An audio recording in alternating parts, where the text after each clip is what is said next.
jërë ngeen jëf. yaa ngi jooy. jërë ngeen jëf jooyu ma de. yaa ngi jooy.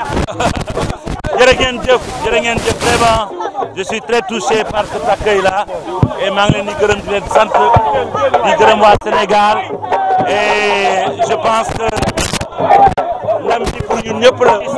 artistes yi ñoo ko moom lu ñu jot ndax Sénégal moo tax lu ñu jot ndax artiste la ñu doon donc artistes yi ñoo moom ndam bi ñoo ko moom te yeneen a ngi ñëw yoo xam ni que moo ëpp doole pour aaru Sénégal li ki des yëpp moom mooy di leen remercier parce que retentissement bi nga xamee ni que moom le prix bi am bu amee yéen tamit média bi yéen a ko def jox ngeen ko gëddam ba mu mat sëkk te xam ngeen ma man moom liggéey rek du ma dugg si leneen liggéey rek laay